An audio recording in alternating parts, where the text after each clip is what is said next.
அன்பார்ந்த மதுரை மாவட்டத்துடைய எனதருமை பத்திரிகை ஊடக நண்பர்களுக்கு எங்களுடைய அழைப்பை ஏற்று வருகிறதற்காக நெஞ்சார்ந்த நன்றி. இன்றைய தினம் மதுரை மாநகரில் தமிழர் ஒருங்கிணைப்பு இயக்கத்தின் ஒருங்கிணைப்பாளர் அன்பு சகோதரர் திரு வெற்றிக்குமரன் அவர்கள் தலைமையில் தமிழக வாழ்வுரிமை கட்சியில் தங்களை அதிகாரப்பூர்வமாக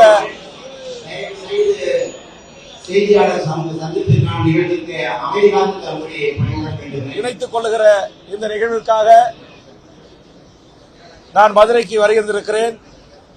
தமிழர் ஒருங்கிணைப்பு இயக்கத்தின் ஒருங்கிணைப்பாளர்கள் மதுரை வெற்றிக்குமரன், அருமைச்சகோதரர் புதுக்கோட்டை தனசேகரன், சென்னை புகழேந்தி மாறன், அதற்கு பிறகு தமிழக வாழ்வுரிமை கட்சியில் தன்னை இணைத்துக் கொண்ட நாம் தமிழர் கட்சியினுடைய தலைமை ஒருங்கிணைப்பாளருக்கும் அடுத்த அளவில் இருந்த முக்கியமான 5 ஒருங்கிணைப்பாளர்கள், அதிலே அருமைச்சகோதரர் ஜெகதீச பாண்டியன் மற்றும் வழக்கறிஞர் தடா ராஜா போன்ற முக்கியமான பொறுப்பாளர்கள் தமிழ்நாடு முழுவதும் ஒருங்கிணைப்புகளை ஏற்பாடு செய்து ஆங்காங்கே தங்களை தமிழக வாழ்வுரிமை கட்சியில் இணைத்து வருகிறார்கள்.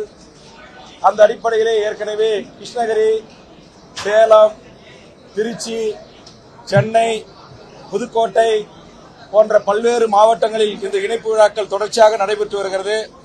அந்த வகையில் இன்றைய தினம் நம்முடைய மதுரை திரு வெற்றிக்குமரன் பொறியாளர் அவர்கள் தலைமையில் இன்றைக்கு அதிகாரப்பூர்வமாக தமிழக வாழ்வுரிமை கட்சியில் தன்னை இணைத்துக் கொள்ளுகிற இந்த நிகழ்விற்காக நான் மதுரைக்கு வருகின்றிருக்கிறேன். என்னோடு ஏற்கனவே பச்சை தமிழகம் அரசியல் கட்சியை தமிழக வாழ்வுரிமை கட்சியில் இணைத்துக் கொண்ட அருமை அண்ணன் சுற்றுச்சூழல் போராளி, கூடங்குளம் அணு எதிர் போராளி சுப உதயகுமாரன் அவர்களும் வருகின்றிருக்கிறார். இன்றைய பயணம் காலை விருதுநகரிலே 200க்கும் மேற்பட்ட புதிய வரவுகளான இளைய தலைமுறை தமிழக வாழ்வுரிமை கட்சியில் தங்களை இணைத்துக் கொண்டார்கள். இப்போது இந்த அரங்கம் முழுவதும் நிரம்பி காணுகின்ற இளைஞர்கள் வெற்றிக்குமரன் தலைமையில் தங்களை தமிழக வாழ்வுரிமை கட்சியில் இணைத்துக் கொள்ளுகிறார்கள். இந்த நிகழ்வுக்காகத்தான் என்னுடைய பயணம் இன்று மதுரை.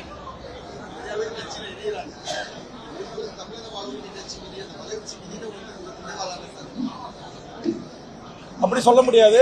உங்களுக்கு நாங்கள் திருவள்ளூர் மாவட்டத்தில் தொடங்கி கன்னியாகுமரி வரையிலும் 234 தொகுதிகளில் ஏற்கனவே கட்சி 170 தொகுதிகளில் முறையாக நகர செயலாளர், ஒன்றிய செயலாளர், மாவட்ட செயலாளர்களை அமைத்து ஒரு வலுவான கட்டமைப்போடு இயங்கி வருகிறோம். இப்போது வெற்றிக்குமரன் தலைமையிலான அவருடைய ஒருங்கிணைப்பில் ஏனைய சகோதரர்கள் அனைவரும் சேர்ந்து 234 தொகுதிகளும் கட்சியை கட்டமைக்கக்கூடிய வலுவானவர்கள் இணைந்திருக்கிறார்கள். அதுபோன்று சுற்றுச்சூழலிலும் அணு உலைக்கு எதிரான போராட்ட களத்தில் அருமை தோழர் சுப உதயகுமார் அவர்கள் தலைமையில் இயங்கிய சமூக ஆர்வலர்களை தொடங்கி சுற்றுச்சூழல் ஆர்வலர்கள் வரை கிரீன் மூவ்மெண்டை விரும்பக்கூடிய சமூக மாற்றத்திற்கான அரசியல் போராளிகளும் தமிழ்நாடு முழுவதும் இணைந்து கொண்டிருக்கிறார்கள். ஆக தற்போது தமிழக வாழ்வுரிமை கட்சி 234 தொகுதிகளும் கட்டமைப்புள்ள ஒரு கட்சியாக வேகமாக வளர்ந்து வருகிறது.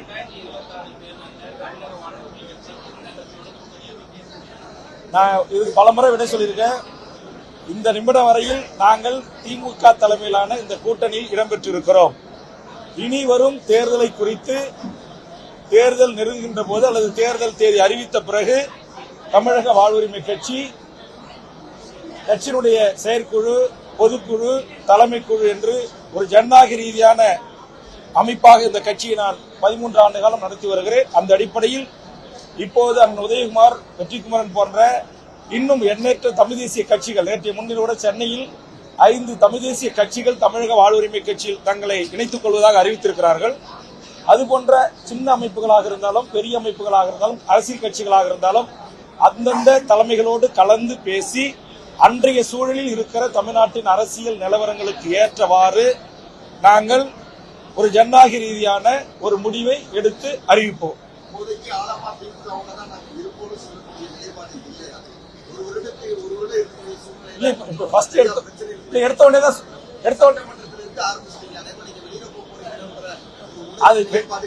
வெளியே போற அப்படின்ற நிலைப்பாடு நான் அறிவிக்கல.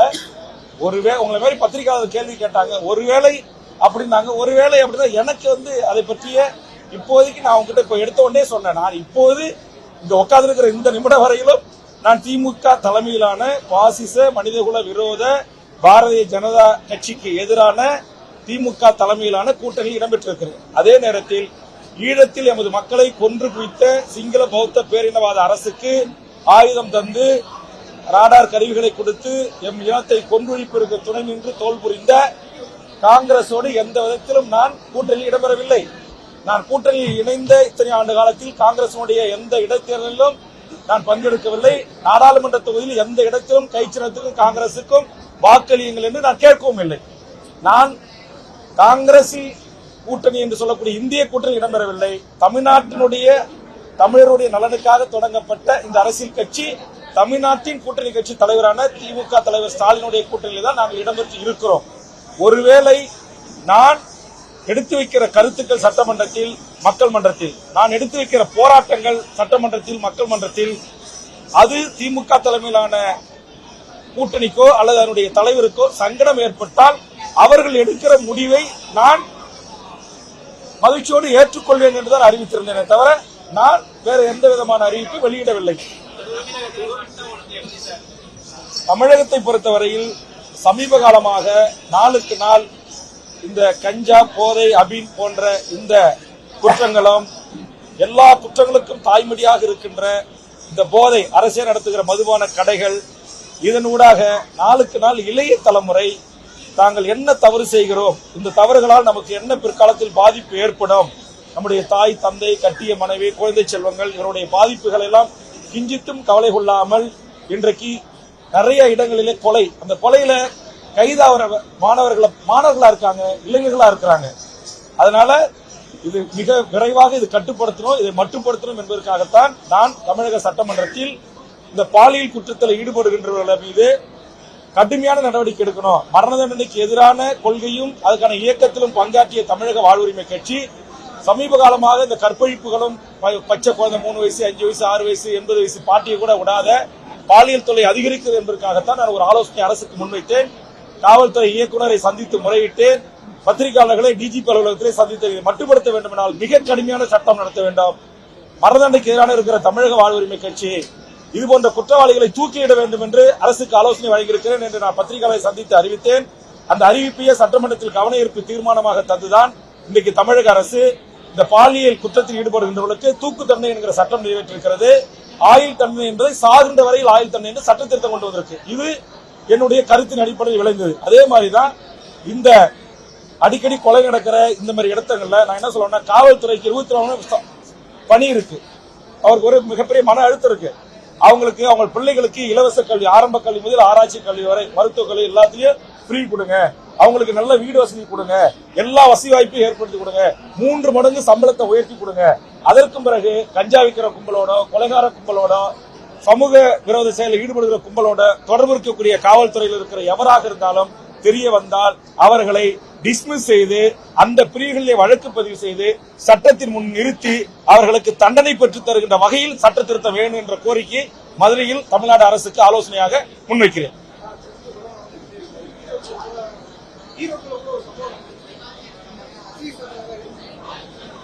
அது தவறான தகவல்.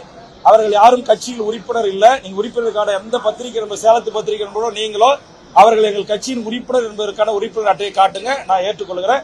மரியாதை நிமித்தமாக அந்த பகுதியில் இருக்க இளைஞர்களால் கொண்டு நான் தங்கியிருந்த இடத்துல ஒரு புகைப்படம் எடுத்துக்கிட்டாங்க, அவ்வளவுதான். இன்னும் சொல்ல போனா அவங்க 2 தரப்புமே எங்க கட்சிக்காரங்க தான். அவங்க 2 பேரும் ஒன்னாதான் என்னை பார்த்து புகைப்படம் எடுத்துக்கிட்டாங்க. உள்ளூர்ல இருக்கிற ஏதோ அவங்க பங்காளி சண்டை அல்லது ஏதோ அவங்களுடைய குடும்ப சொத்து சம்பந்தப்பட்ட பிரச்சனைகளில் ஒருவருக்கு ஒருவர் அது தொடர்ந்து அந்த பகுதியில், கிச்சிபாளையம் பகுதியில் அவர்கள் சண்டையிட்டுக் கொள்கிறார்கள். நான் சேலத்தில் குறிப்பிட்டு பேசிய கிச்சிபாளையத்தில் எங்கள் இளைஞர்களை தொந்தரவு செய்யாதீர்கள் என்று சொன்னது ஒரு காவல்துறை ஆய்வாளராக இருந்து ஓய்வு பெற்ற எங்கள் கட்சியினுடைய மாவட்ட மாணவரணி செயலாளர் இருக்கிற கரும்புலி கவியரசன் வீட்டுக்கு போலீஸ் போய் தொந்தரவு பண்றாங்க, அதனால போவாதீங்க, வேண்டுகோள் வைக்கிறேன் அப்படின்னு நான் சொன்னேன். இந்த கொலையாளிகள் யாரும் எங்கள் கட்சியின் அதிகாரப்பூர்வ உறுப்பினராகவோ ஒரு கிளை செயலாளர் தலைவராகவோ எந்த பொறுப்புகளும் வகிக்கவில்லை. இது மாதிரி வந்த இடங்கள்ல இங்க ஆயிரக்கணக்கான இளைஞர்கள் போய் கூட படம் எடுத்துக்கிறாங்க. அந்த மாதிரி எடுத்துக்கொள்ளப்பட்ட ஒரு படம். அதை தினமலர் என்கிற ஒரு பத்திரிகையும் செய்தி வெளியீட்டின் அடிப்படையில் மற்ற பத்திரிகையும் அப்படியே காப்பி அடிச்சிட்டாங்க. யாருமே என்கிட்ட ஒரு தண்ணியில விளக்கம் கேட்கல. அவர்களுக்கு எங்க கட்சிக்கும் சம்பந்தம் இல்லை. அதிகாரப்பூர்வமா உறுப்பினர்கள் அல்ல அவர்கள். எங்க கட்சி நிர்வாகிகளால் கொண்டு என்கிட்ட அறிமுகப்படுத்தி அண்ணாவங்களோட ஒரு படம் எடுத்துக்கணும்ன்றாங்க. அப்படின்னு சொல்லி அறிமுகப்படுத்தப்பட்டவர்கள். அவங்க எல்லாம் ஒரே சமூகம், ஒரே பகுதியில் வாழ்றவங்க. இது பன்னெடுங்காலமாக அவர்களுக்குள்ள இந்த பக்கம் ஒரு கொலை, இந்த பக்கம் ஒரு கொலை தொடர்ச்சியாக நடைபெறுகிறது. இதற்கும் கட்சிக்கும் எந்த சம்பந்தம் இல்லை. அது அவருடைய தனிப்பட்ட விரோதம் காரணமாக நடைபெற்ற கொலை.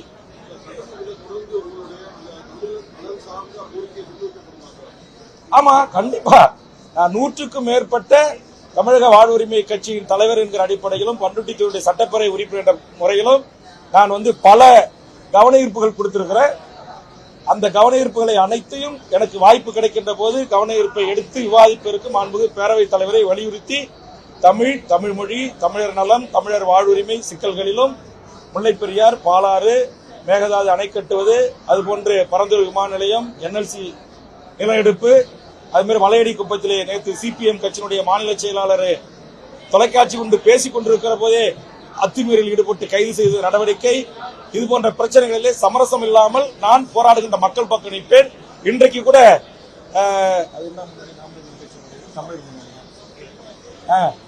கூட மருதமலையில வீரத்தமிழர் முன்னணி என்கிற நாம் தமிழர் கட்சியினுடைய ஒரு அணி தமிழில் அச்சனை செய்யப்பட வேண்டும் என்று துண்டறிக்கை கொடுத்த போது கட்டாயப்படுத்தி பெண்களை, இளைஞர்களை காவல்துறை மிக அராஜகமான முறையில் நடந்து கொண்டு கைது செய்திருக்கிறார்கள். அதை வன்மையாக கண்டிக்கிறேன். இந்த மருதமலையில தான் வருகின்ற கும்பாபிஷேக குடமுழுக்களை தமிழில் அர்ச்சனை செய்யப்பட வேண்டும் என்கிற ஒரு கவன ஈர்ப்பு தீர்மானத்தை 14/1/2025 தமிழக சட்டப்பேரவையில் தந்துவிட்டுதான் பேரவைத் தலைவர் அறையில மாண்புமிகு இந்து அறநிலைத்துறை அமைச்சர் சேகர்பாபு அவர்கிட்ட இது மாதிரி நீங்க தமிழ்ல கண்டிப்பாக மருதமலையில குடமுழுக்கு நடத்தணும்னு நான் சொன்னேன். அவரு அது கண்டிப்பா முடியாது, எந்த உயர்நீதிமன்றம் உச்ச நீதிமன்றம் தமிழ்ல தான் நடத்தணும்னு எங்களுக்கு எந்த உத்தரவும் இல்ல அப்படின்னு அவர் சொன்னாரு. இல்லங்க, மதுரை உயர்நீதிமன்றம் ஐயா மணியரசன் தலைமையிலான தமிழ் தேசிய பேர் இயக்கமோ, வெற்றிக்குமரன், தனசேகரன், ஜெகதீஷ் பாண்டி இருந்த நாம் தமிழர் கட்சி மதுரையில வழக்கு தொடுத்திருக்காங்க. எங்க கட்சி இதற்காக தொடர்ந்து போராடுது. அதனால இதை நீங்க நடைமுறைப்படுத்தணும்னு சொன்னேன். அவர் என்கிட்ட சொன்ன வார்த்தை, கோவில்கள்ல இருந்து நாங்க தமிழ் அர்ச்சனை பண்ணா தமிழ்நாடு முழுக்க இருக்கிற கோவில்கள்ல இருந்து பிராமணர்கள் என்று சொல்லக்கூடிய அந்த மந்திர ஓதுவர்கள் நாங்க வெளியேறோம் அப்படின்னு வெளியேறிட்டாங்க. அதுக்கு ஒரு சாம்பிளா ஒரு கோயில் அந்த போராட்டத்தை நடத்தினாங்க. அதனால மக்கள் சாலை மறியல் செஞ்சாங்க. நான் தான் போய் அந்த மக்கள் கிட்ட பேசி அவங்களை கன்வின்ஸ் பண்ணேன். அவங்க கன்வின்ஸ் ஆகல. தமிழ்நாட்டு மக்கள் யாரும் தமிழ்ல அர்ச்சனை செய்யுங்கன்னு என்கிட்ட சொல்லல. நீங்க தான் சும்மா தமிழ் சொல்லிட்டு இருக்கீங்க அப்படின்னு அந்த இடத்துல எனக்கு ஒரு சிறு வாக்குவாதம் ஏற்பட்டது. அதுல அவரும் கோபமா இருந்தாரு, நானும் கோபமா இருந்தேன். அந்த அடிப்படையில் தான் சட்டப்பேரவையில் அந்த வாக்குவாதம் நடைபெற்றது. அது அவர் கோபமா இருக்காருன்னு தெரிஞ்சு நான் பேரவை கூடிய பிறகு என்னுடைய இருக்கையிலிருந்து நேரா போய் சேகர்பாபு அறையில் அவருடைய இருக்கையில அமைச்சருக்கு பக்கத்துல உட்கார்ந்து 14/1/2025 நான் கொடுத்த கவன ஈர்ப்பு தீர்மானத்துடைய நகலை கொடுத்து மாண்புமிகு அமைச்சர் இப்படி நான் கொடுத்திருக்கேன், தயவு செய்து நீங்க மருதமலையில தமிழ குடமுழுக்கு செய்ய ஆவணம் செய்யுங்க அப்படின்னு சொன்னேன். அவர் வாங்கி வச்சுக்கிட்டு அவர் சொன்னாரு, தமிழ்நாட்டு மக்கள் யாரும் கேட்கல, நீங்க தமிழ் வச்சு அரசியல் பண்ற கட்சிகள் தான் இதை பெருசாக்குறீங்க அப்படின்ற மாதிரி கொஞ்சம் பொருள்பட சொன்னாரு. அதனால எங்க 2 பேருக்கு ஒரு கருத்து முரண்பாடு ஏற்பட்டது. அதை ஒட்டிதான் பின்னாடி நான் கோபித்துக் கொண்டு நான் பல்வேறு பிரச்சனைகளை குறித்து பேசினேன். உங்களுக்கு எல்லாருக்கும் தெரியும், சங்கம் வைத்து தமிழ் வளர்த்த மதுரை மக்களுக்கு தெரியும். TNPCல அதிமுக ஆட்சியில OPS முதலமைச்சராக இருக்கின்ற போது ஒரு அரசு சட்ட திருத்தம் கொண்டு வந்தாங்க. அந்த சட்ட திருத்தம் குறித்து நான் ஏற்கனவே மதுரையில பேசியிருக்கிறேன்.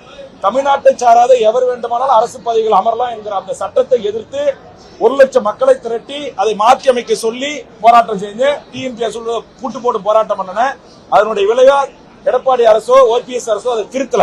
நான் கூட்டணிக்கு வரும்போது ஒரு 10 கோரிக்கைகளை முன்வைத்துதான் கூட்டணிக்கு திமுக சேர்ந்த. அதுல ஒரு பிரதான கோரிக்கை இந்த கோரிக்கை. அப்புறம் நான் சொன்ன பிறகு திமுக ஒரு சட்ட திருத்தம் கொண்டு வரணும் கொண்டு வந்தாங்க. அதுல கூட நான் சில முழுசா சொன்னதை அவங்க ஏத்துக்கல. அதைத்தான் நான் பேசுகின்ற போது 20 நிமிடம் இந்த தமிழ்நாட்டு வேலை, தமிழர் வேலை, சாதிவாரி கணக்கெடுப்பு, ஈழத்தில் நடந்த இனப்படுகொலைக்கு சர்வதேச விசாரணை, பொது வாக்கெடுப்பு இதை உள்ளடக்கி நான் பேசினேன். அப்படி பேசுகின்ற விஷயத்துல திமுக அதுல எதுக்குமே எனக்கு பதில் சொல்லாம அமைதியா இருந்தாங்க, எல்லா அமைச்சர்களும், முதலமைச்சர் உட்பட. அதனால நான் என்ன செஞ்சேன்னாக்கா ஆதாரத்தை எடுத்து காமிச்சேன். அதே மாதிரி ஆந்திராவில் 25/2/2025 ஆந்திர அரசு ஒரு உத்தரவு போட்டிருக்காங்க. ஆந்திராவில் இருக்கிற CBSE, IT, இன்டர்நேஷனல் ஸ்கூல் எல்லாத்திலையும் கண்டிப்பா தெலுங்கை கட்டாயமாக 1ஆம் வகுப்புல 12 வரைக்கும் படிக்கணும். இதோ ஆதாரம், மாண்புமிகு முதலமைச்சரை பாருங்க, பேரவைத் தலைவரை பாருங்க, இதை நடைமுறைப்படுத்துங்கன்னு நான் சொல்றதுக்கு ஏந்து சொன்னேன். அதே மாதிரி உங்களுக்கு தெரியும், மதுரை உயர்நீதிமன்றத்துக்கு நான் மதுரையில் தங்கி அஜ்மல் கான் என்கிற மூத்த வழக்கறிஞரை நியமனம் செய்து ராமநாதபுரத்தை சேர்ந்த ஒரு இளைஞர் ஜட்ஜ்மெண்ட் காப்பி அங்கிட்ட இருக்கு. அந்த இளைஞர் என்ன பார்த்தாரு, அண்ணா நாங்க காவல்துறையில கலைஞர் ஆட்சியில போட்ட டைரக்ட் SIக்கு 20% இடஒதுக்கீடு உத்தரவு இருக்கு. ஆனா காவல்துறை அதை மட்டும் நடைமுறைப்படுத்த மாட்டேன்றாங்க. டிஎன்பிசி மற்ற துறையில ஆசிரியர் தேர்வு நடைமுறைப்படுத்துறான்னு சொன்னாரு. அப்பதான் நான் சொன்னேன், அதுக்கு ஒரு உயர்நீதிமன்றத்தில் வழக்கு தொடுத்து, உங்களுக்கு எல்லாருக்கும் தெரியும், கிருபாகரம் பெஞ்சும் புகழேந்தி பெஞ்சும் தமிழ்நாட்டில் தமிழ் வழியில படிச்சுட்டு வேலை கேட்காம லண்டன்லயே வேலை கேட்பான்னு ஓபன் கோர்ட்ல சேலஞ்ச் பண்ணி எல்லா பத்திரிகை நீங்க ரிப்போர்ட் பண்ணிருந்தீங்க.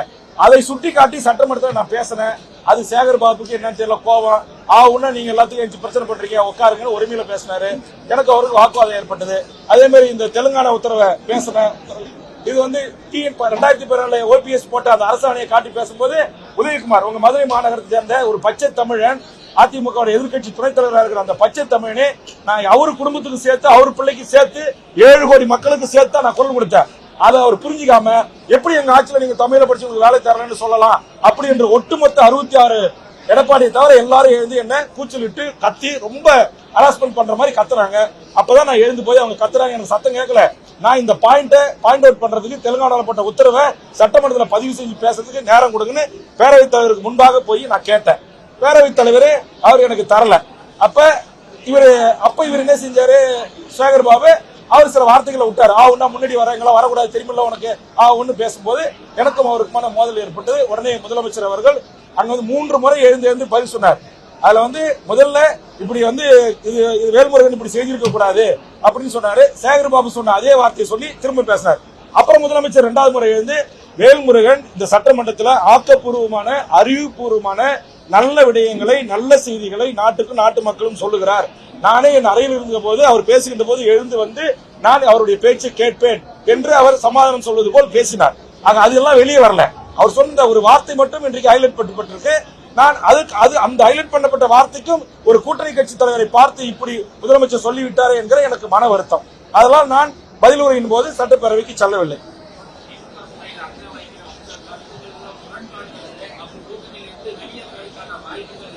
இல்ல வெளியே வந்துட்டா உங்களுக்கு தெரியும் நினைக்கிறேன்.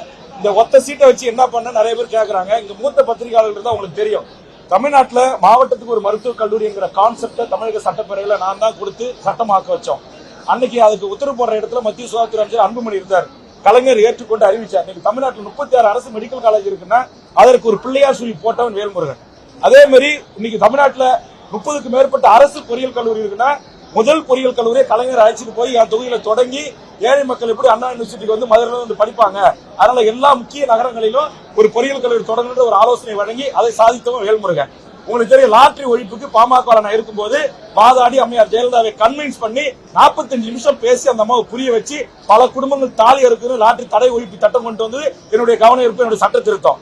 அதே மாதிரி மணல் குவாரியை எல்லா குவாரிகளையும் மாவட்ட அளவில் சிண்டிகேட் ஃபார்ம் பண்ணி அடிச்சாங்க. அதை அரசுரிமை ஆக்கினது என்னுடைய சட்ட திருத்தம். அதே மாதிரி தென் மாவட்டத்தை சேர்ந்த குழந்தைகளை 10,000 20,000 கொடுத்து வாங்கிட்டு பீச்சில் சுண்டல் வைக்க விட்டாங்க.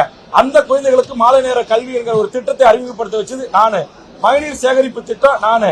அதே மாதிரி மெட்ரோ ரயிலா மோனோ ரயிலா சிறந்தது என்கிற ஜெயலலிதா ஆட்சி 2001 தொடங்கப்பட்டு பிற்காலத்தில் அதை நடைமுறைப்படுத்துகின்ற வரையில ஒத்த கால நின்று அதை சாதிச்சு காட்டியவன். பசுமை தாயத்தின் சார்பாக ஐக்கிய நாடுகள் சபையில் கொடுத்த அறிக்கையை வச்சு சட்டமன்றத்தில் பேசுறேன்.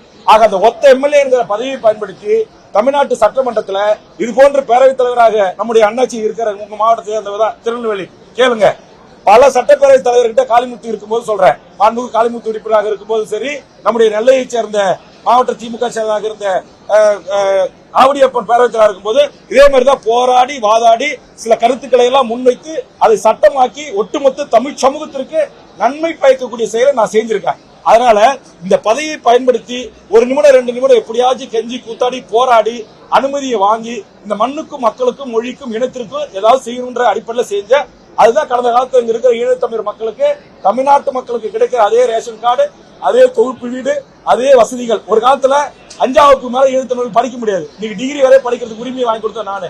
இப்ப கூட போன முந்தானத்துக்கு இந்த கூட்டத்தில் முதலமைச்சர் அவையில வச்சுக்கிட்டு நான் சொன்னேன், என் ஈழ தொப்புள்குடி உறவுகள் பொறியியல் படிக்க முடியல, மருத்துவம் படிக்க முடியல, அதை படிக்கிற உரிமையை ஒன்றிய அரசு வழங்கணும், வழங்கி படிக்க வைங்க அப்படின்னு சொன்னேன். 120 மெடல், தங்க மெடல் வாங்கிய ஒரு ஈழ அகதி குழந்தை இன்டர்நேஷனல் விளையாட்டு போட்டியில் போய் வெளிநாடுகளில் கலந்துக்க முடியல. காரணம், இலங்கை பாஸ்போர்ட் இல்ல, இந்திய பாஸ்போர்ட் இல்ல, படகு வழியில அகதி.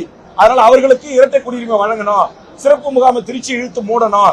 இப்படி பல கருத்துக்களை, மக்களுக்கான கருத்துக்களை எடுத்து கூறி அதை அரசின் ஊடாகவே சாதித்திருக்கிறார். கடைசியா சாதித்து ஒரு தொகுதிக்கு ஒரு கலை அறிவியல் கல்லூரி அரசு கொடுக்கணும் அப்படின்னு என் கோரிக்கையை முன்வைத்து முதலமைச்சர் கொள்கை அளவில் ஏற்றுக்கிட்டு என் கடலூர் மாவட்டத்து அரசு விழாவில் இதுவரையிலும் என் தொகுதிக்கு கலை அறிவியல் கல்லூரியே இல்ல, இப்ப அறிவிப்பு செய்தார்கள். அங்க கூட முதலமைச்சர் சொன்னார், வேல்முருகன் எதையுமே கோபமா கேட்பார், ஆத்திரமா கேட்பார். எனக்கும் கோபம் வரும், ஆனால் கோபம் இருக்கிற இடத்தில் தான் குணம் இருக்கும் என்று சொல்லி அந்த கல்லூரியை அறிவித்தார். அதே வார்த்தையை முதலமைச்சர் நேற்று முன்தினம் பேரவையில் அறிவித்திருக்கிறார்.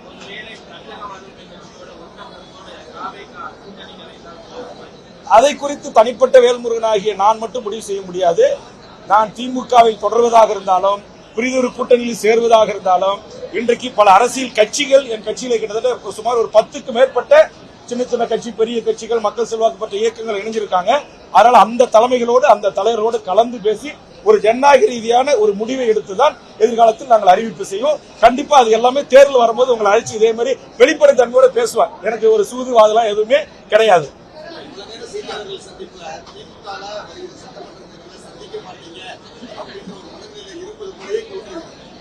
அது உங்களுக்கு தோன்றலாம், அது பத்திரிகை நண்பர்களுக்கு தோன்றலாம்.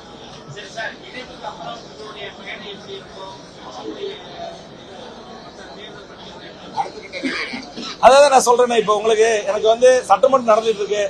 அந்த இடையில சனி ஞாயிறு லீவுல தமிழ்நாடு முழுக்க பயணம் போய் இன்னைக்கு இந்த இணைப்பு விழாக்கள் தான் நான் நடத்திட்டு வரேன். அது இல்லாம நான் இருக்கும்போது காலை மாலையும் நூற்றுக்கணக்கான இளைஞர்கள் இன்னமும் கட்சியில் ஆயிரக்கணக்கான இணைஞ்சிட்டு இருக்காங்க. அதையெல்லாம் வேல்முருகன் டி என்கிற என்னுடைய பேஜ்ல பதிவிடுறேன். எல்லாத்தையும் நான் பத்திரிகையாளர்களை சொல்லல. இது வரைக்கும் வெளியில வந்த செய்தி ஒரு 20% தான். ஒரு 80% செய்திகள் வெளிவராமல் சைலண்டா என்று சொல்லுவாங்க, அமைதியான முறையில சில வேலைகளை தமிழ் தேசியர்களும் தமிழ் தேசிய உணர்வாளர்களும் பல அமைப்புகளும் செய்து கொண்டிருக்கிறார்கள். அந்த வகையில் தமிழக வாழ்வுரிமை கட்சி எதிர்காலத்தில் தமிழ்நாட்டில் மிகப்பெரிய ஒரு மண்ணுக்கான, மக்களுக்கான, மொழிக்கான, இனத்திற்கான, சாதி மத எல்லைகளை கடந்து இந்த தமிழர் நிலத்தில் வாழ்கின்ற அனைத்து மக்களுக்கும் வாழ்வுரிமைக்கான ஒரு அரசியல் கட்சியாக வளர்ந்து வரும். நன்றி.